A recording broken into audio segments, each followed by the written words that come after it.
कुछ साल पहले परचूर नामक गांव में कुमार नाम का एक आदमी रहता था। कुमार की मिठाई की दुकान थी।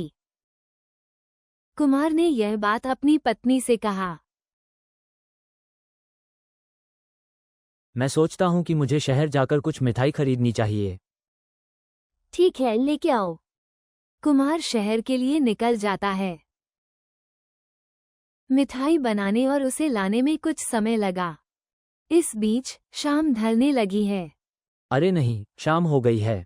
अगर मैं उसी रास्ते से जाऊं जिस रास्ते से आया हूं तो और भी देर हो जाएगी। मैं एक काम करूंगा, मैं जंगल के रास्ते से जाऊंगा। ऐसा सोचकर कुमार जंगल के रास्ते से अपने गांव की ओर चल पड़ता है। जब वह जा रहा था तो एक पेड़ के पास उसकी बाइक पंचर हो गई। अरे, इस गाड़ी को भी अभी पंचर पड़ना था क्या? अब मैं क्या करूं? आसपास भी कोई नहीं है। उस पेड़ के ऊपर एक भूत है। भूत उसकी दुर्दशा पर खुश हो रही थी।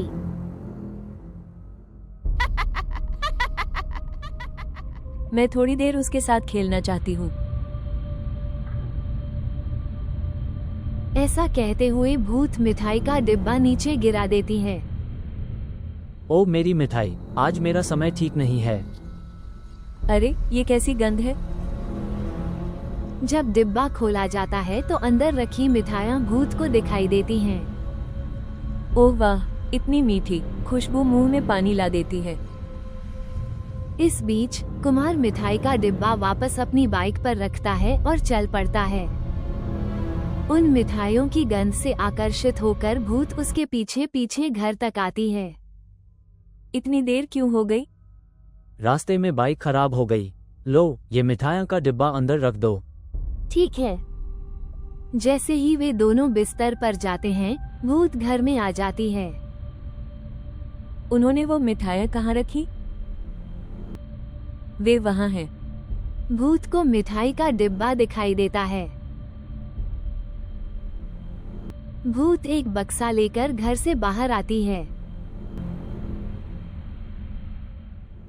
भूत मिठाई खाने लगती है। इसी बीच भूत के बगल का पानी का प्याला गिर जाता है और आवाज आती है। आवाज सुनकर कुमार और उनकी पत्नी जाग गए। यह क्या शोर हो रहा है? आइए शब्द देखें।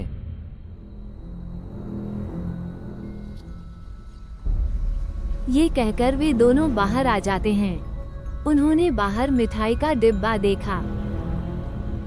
यह मिठाई का डिब्बा यहाँ क्यों है? मैंने तुम्हें संभाल कर रखने के लिए कहा था ना। मैंने इसे अंदर ही रख दिया। ये कैसे सामने आई, इसका पता नहीं चल पाया है।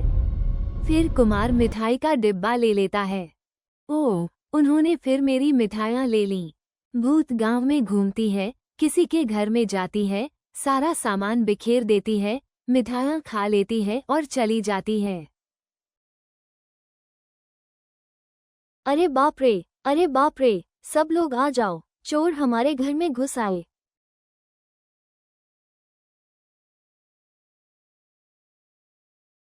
क्या चुराया? सब कुछ तो है, लेकिन मुझे नहीं पता कि क्या चोरी हुआ। सारा सामान बिखरा पड़ा था। वह भूत हर दिन किसी न किसी घर में घुस जाती और मिठाई खा जाती। एक रात जब गांव वाले पहरा दे रहे थे तो भूत आई। हमेशा की तरह वो एक घर में घुस जाती है और मिठाई खाती है। अरे बाप रे भूत, इतने दिनों तक हम ये पता नहीं लगा पाए कि आखिर हो क्या रहा है। क्या हर घर में मिठाई खाई जाती है? ऐसा कहते हुए वे गांव में भूत का पीछा करते हैं। भूत भागते भागते ऐसा सोचते रहती है। ओह ओह, मैं भाग नहीं सकती। ओह, वे इस तरह मेरा पीछा क्यों कर रहे हैं? वो एक कमरा दिस रहा है, मैं कुछ देर के लिए वो छुप जाऊंगी। इसलिए भूत लोगों से बचने के लिए उस कमरे में छिप जाती है। गांव वाले भूत का पता ढूंढ रहे हैं। मैं थोड़ी देर यहीं रुकूंगी। ओह, मुझे फिर भूख लगी है। ये गंध कैसी है? इस कमरे में वास्तव में क्या है? जब उसने देखा कि उस कमरे में क्या है तो वो मिठाइयों से भरा हुआ था। इतने सारे स्वीट्स, मुझे समय पर कुछ मिठाइयाँ मिल गई। ऐसा कहकर भूत मिठाई खाती रहती है। एक व्यक्ति ने कमरे में भूत को मिठाई खाते हुए देखा। वो तुरंत जाकर दूसरों को बताता है। उन्होंने कहा कि भूत वैसे भी कमरे में था। वे सोचते हैं कि उन्हें इसे वहीं मार देना चाहिए। गांव वाले लकड़ियां लेकर कमरे को जलाने चले जाते हैं।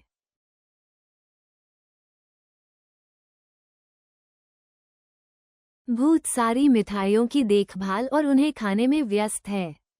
शैतान बिना ध्यान दिए खाती रहती है। ये मिठाइयाँ बहुत अच्छी हैं। गांव वालों ने उस कमरे में आग लगा दी।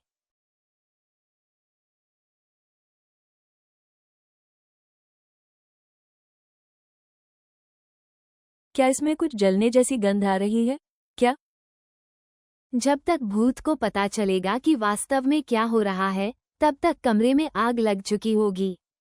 आग बचाओ, आग बचाओ। ओह, इस शहर में दोबारा कभी मत आना। वे मुझे मारने की कोशिश कर रहे हैं। भाग जाना होगा। भूत मिठाई का डिब्बा अपने सिर पर रखती है और किसी तरह कमरे से बाहर निकल जाती है। गांव के लोग शांत हैं, उन्हें लगता है कि भूत जलकर मर गई है।